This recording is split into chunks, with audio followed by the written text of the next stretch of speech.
Bonsoir à tous et bienvenue sur videobourse.fr pour une analyse moyen-long terme de 4 produits majeurs différents, l'euro-dollar, le câble, la livre sterling face au dollar, l'or et enfin le baril de pétrole, donc le crude, qu'on étudiera en fin d'émission. Alors il est 19h52, nous sommes le dimanche 25, ce week-end il n'y a pas eu spécialement de mouvement sur les marchés financiers. Je vois là en direct que l'euro-dollar cote 1,2910 d'après Oanda. Donc j'espère que c'est bien les cours du week-end et non pas les cours de fermeture de vendredi. Mais normalement, Oanda est un broker qui ne ferme pas l'accès à ses traders le week-end. C'est un des grands points positifs d'ailleurs de ce broker, ce qui n'est pas le cas de tous. Je vous rappelle que le marché d'échange est un marché non centralisé, donc à ce titre, il est ouvert 24h sur 24, 7 jours sur 7. En fait, en gros, il n'y a aucun jour férié ni quoi que ce soit, puisque personne ne décide et ne dirige ce marché. Vendredi soir, on a la publication des stress tests. Qu'est-ce qui a été dit dans ces stress tests? Eh bien, au niveau des résultats, ça a été plutôt bon. Donc, je crois que sur 97, il y en a eu 91 qui ont bien réussi le test. Alors, il y a eu plusieurs points de discorde et de débat. Alors, il y en a qui disent déjà que ces tests n'étaient pas assez extrêmes et que ils ne mettaient pas les banques dans des conditions difficiles telles qu'elles pourraient être confrontées en cas de faillite de certains États, etc. Il y en a d'autres qui remettent en question carrément on va dire, l'honnêteté et la transparence de ces tests et de la manière dont on présentait les résultats de leur banque, les différents États. Pas mal de points de débat qui laissent encore des difficultés à interpréter la nouvelle.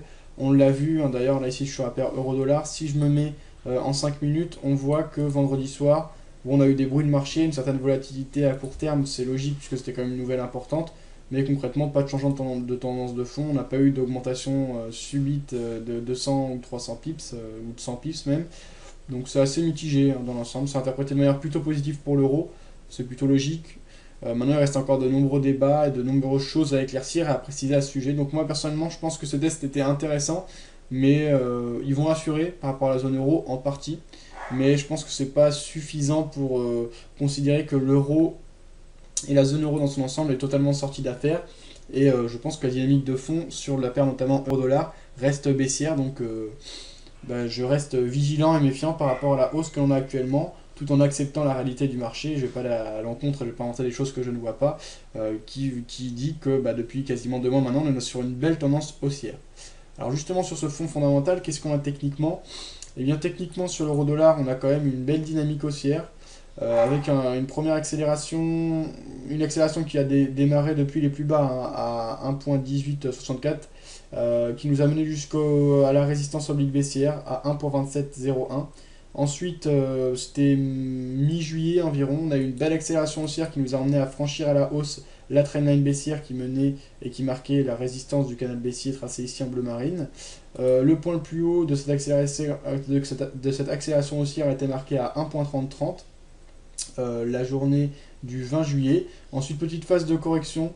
C'était le moment d'entrer. Après, c'était pas évident parce que c'est un peu un rebond qui s'est fait dans le vide. Je pense que ça aurait été plus simple de rentrer si on était revenu pour tester les 1.26-35.8, donc la zone des 23,6% de retracement de la tendance baissière observée depuis fin 2009 jusqu'à juin 2010. Ça n'a pas été le cas, on a une englobante haussière, donc rentrer à l'achat lors de la journée de vendredi, en début de journée, me semblait plutôt intéressant et judicieux, puisque ça faisait suite à une journée et une englobante haussière.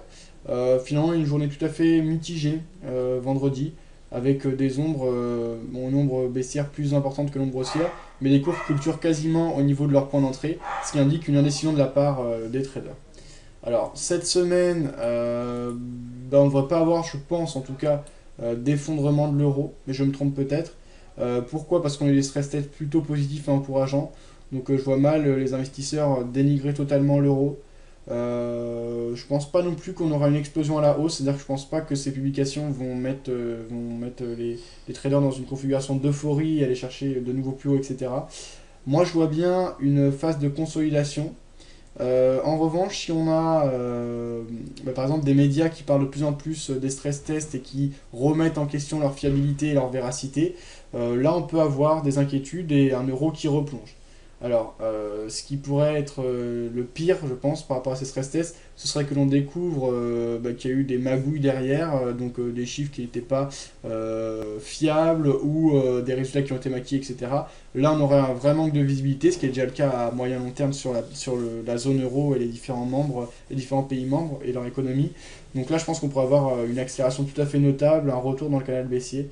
Pour l'instant, ça n'est pas le cas. L'euro a quand même bien augmenté. Moi, pour ma part, pour la semaine prochaine, je vois quand même bien une poussée haussière qui nous mènerait à franchir les précédents plus hauts sans accélérer de manière très importante. Mais par exemple, aller chercher les 38,2, donc les 1,31, 1,31,20, me semble possible avant une zone de résistance qui s'observerait et une phase de consolidation, encore une fois, je le répète. Également, on est l'été. Bon, ça ne veut pas dire grand-chose, mais en plein mois de juillet, début août, on a quand même pas mal de monde qui est en vacances. Bon, les marchés ne dorment jamais, c'est vrai, mais je vois pas d'énormes mouvements la semaine prochaine. Je me trompe peut-être, c'est à vérifier, c'est un avis totalement subjectif et qui est pas tellement fondé, mais c'est comme ça que je le sens.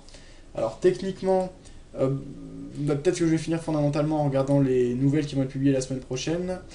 Et concrètement, la semaine prochaine, qu'est-ce que l'on aura de spécialement intéressant? Bam. Donc la semaine prochaine, lundi, on aura une nouvelle relative à l'économie américaine, qui seront les ventes de logements neufs et qui tomberont à 16 heures, qui sont attendues à 310 000, en hausse de 10 000 par rapport aux chiffres précédents. Donc des résultats plutôt positifs pour l'économie américaine. On a une journée chargée mardi, mais bon, pas de nouvelles majeures, donc on va pas s'y intéresser plus que ça. Mercredi, on a les commandes principales de biens durables relatives à l'économie américaine toujours. Jeudi, on aura les revendications du chômage US. Et vendredi, on terminera avec des chiffres relatifs à la zone euro. On attendra surtout le PIB US qu'on suivra attentivement et qui sera publié à 14h30. Donc des nouvelles d'ordre fondamental la semaine prochaine qui alimenteront et qui donneront très certainement de la volatilité à court terme. Dans ce contexte, on reste en dynamique haussière sur l'euro-dollar. Je n'irai donc pas contre la tendance. Je privilégierai les positions à l'achat. Désormais, on a pu tracer une trendline, donc on sait qu'on a une zone de rebond à observer. Si elle est franchie à la baisse, à très court terme, je pense qu'on pourra parier sur un ralliement des 23,6%, voire de l'ancienne résistance qui pourrait jouer un rôle de support. En revanche, l'euro-test de cette dernière sera intéressant plutôt à jouer à la hausse, puisqu'on reste dans une dynamique haussière. Donc prendre des positions pour aller rechercher par exemple les 38,2%, comme je l'ai dit, donc les 1,31, 1,31,20. Au niveau du RSI, on est orienté à la hausse, on n'est pas suracheté, donc la dynamique haussière reste de mise et donc reste toujours valable sur la paire euro-dollar, bien que la dynamique de fond, donc la tendance moyen terme, on va dire, est haussière, mais la dynamique de fond est toujours baissière. Et tant qu'on reste sur les 61,8% de retracement, on reste en dynamique de fond baissière, donc on en est encore très loin, et on en est encore pour un moment. Alors sur la livre sterling face au dollar, on a eu la publication des stress tests. Alors ça concernait quelques banques du Royaume-Uni, mais pas énormément. Il n'y a pas. Bon, c'est sûr, de toute façon, on sait que l'économie du Royaume-Uni et l'économie européenne sont liées. On a vu cependant que la livre sterling et l'euro pouvaient être décorrélés, hein, tout à fait. Donc il n'y a pas forcément deux scénarios similaires qui s'observeront. Cependant, on ne va pas avoir des scénarios totalement contraires non plus, ces deux économies étant quand même assez proches. Alors par rapport à l'économie britannique, on a eu un bon PIB qui est tombé en fin de semaine dernière, c'était Scalper qui revenait là-dessus dans son émission, lui voyait bien le câble accélérer à la hausse. Moi pour ma part, je constate qu'on reste dans une dynamique de fond quand même baissière, mais alors à très long terme, hein. Depuis les plus hauts, enfin très long terme, depuis plusieurs années, depuis les plus hauts qui étaient marqués fin 2007. On a quand même une résistance oblique baissière qui a été testée à de nombreuses reprises, donc en l'occurrence à 3 reprises, voire une quatrième, depuis fin 2009, donc c'est quand même beaucoup, ça indique quand même une faiblesse de la part des vendeurs et une certaine volonté des acheteurs à mettre la pression sur cette résistance, à éventuellement aller la casser à un moment donné. Cependant, on reste dans une dynamique de fond baissière.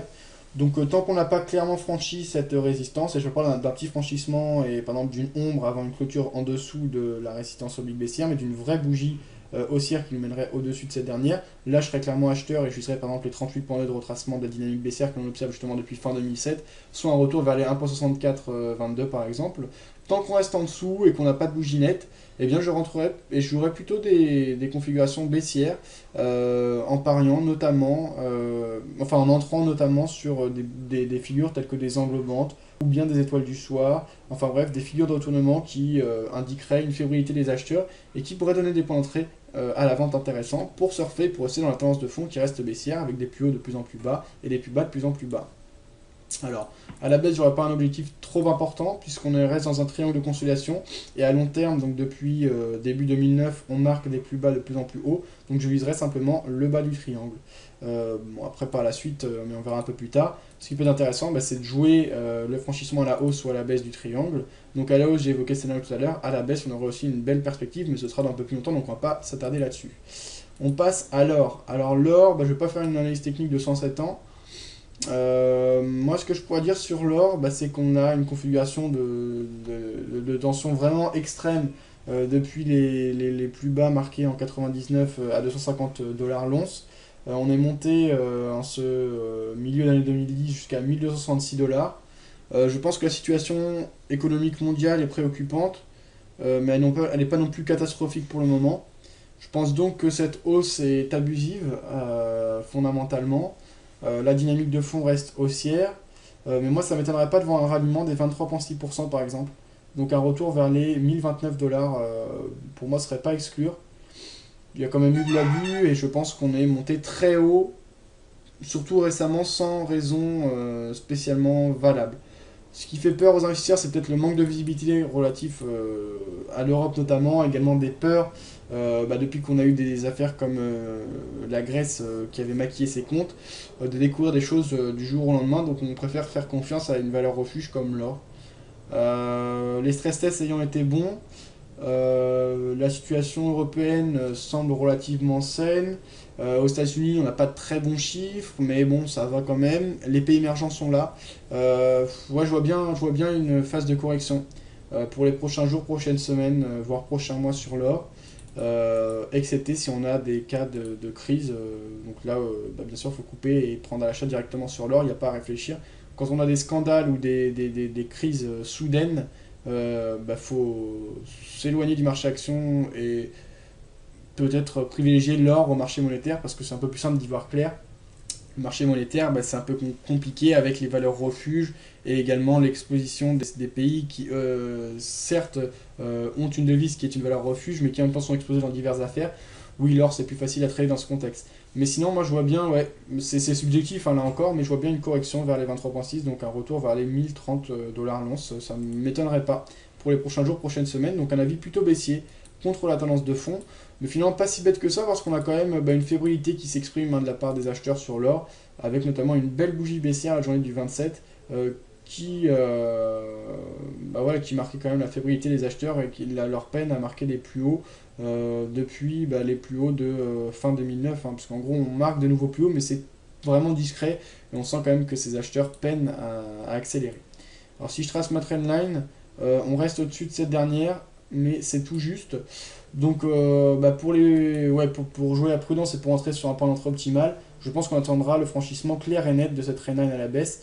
Donc pourquoi pas, bah là par exemple si ça doit se passer lundi, rentrer à partir des 1160, 1165 dollars l'once pour parier sur une poursuite du mouvement baissier. Donc il faudrait quand même une bougie déjà assez franche. Là, c'est parce que je suis d'avis baissier. Si fondamentalement on est d'avis haussier sur l'or, ce qui est totalement défendable, bien je pense que on pourrait attendre une bougie un peu plus enthousiaste pour une reprise de la dynamique haussière pour rentrer à l'achat. Par exemple, une englobante haussière suite à la bougie hésitante de vendredi me semblerait pertinente pour une prise de position à l'achat et pour aller jouer la poursuite du mouvement et aller chercher de nouveau plus haut. Alors voilà ce que je pourrais indiquer sur l'or. On va passer à notre dernier produit, donc le pétrole. Alors le pétrole que j'étudiais en journalier. En journalier, j'avais tracé un triangle duquel on est sorti à la hausse. J'étais donc acheteur. Actuellement, on est revenu au niveau des 61,8%. C'était l'objectif que je donnais, puisqu'il se situait sous la résistance horizontale des 79,97. Donc bah, désormais, cet objectif ayant été atteint, j'aurais pas d'avis particulier. On est quand même en phase d'hésitation sur le pétrole. Donc là pour l'instant moi je serais out. Éventuellement on pourra jouer le breakout de la zone des 79,97, puisqu'à ce moment-là on aurait clairement franchi la zone de 61,8%, et rien ne semblerait nous retenir avant une accélération vers les précédents plus hauts qui avaient été marqués en mai 2010, donc aux alentours des 87,13. Je crois que Scalper, c'est un des scénarios qu'il privilégie, Scalper qui traite de manière assez régulière le pétrole, donc on suivra ça attentivement. Donc dynamique haussière et avis plutôt haussier pour ma part sur le pétrole, sans prise de position dans l'immédiat. Cependant, je pense qu'on peut jouer le breakout des 79,97. Un scénario de retournement, il faudrait une belle bougie de retournement, une belle figure de retournement pour que je rentre, puisqu'on a quand même une bougie solide la journée de jeudi. Avec une bougie qui commençait à 76,40 pour clôturer à 79,22. Donc c'est pas rien, hein, c'est quand même une bougie très solide, et ce qui indique une certaine vivacité et une force de la part des acheteurs. Donc plutôt acheteur à moyen terme. À long terme, donc ici en graphe hebdomadaire sur le pétrole, c'est mitigé, c'est un produit très volatile et qui est sujet à beaucoup de spéculation et beaucoup de manipulation. Difficile dans ce contexte de donner un avis long terme sur le pétrole. Bien sûr, c'est un produit qui est fortement corrélé à l'économie réelle, donc je pense qu'il faudra suivre attentivement cette dernière pour se faire un avis fiable et essayer de tirer des perspectives à moyen long terme. Ce qu'on peut dire techniquement, c'est qu'on est allé chercher des plus hauts à 87,50, c'était en avril 2010. Cette zone elle se situe en dessous de la zone de retracement de 50%. Donc pour moi on n'avait pas de zone de résistance particulière.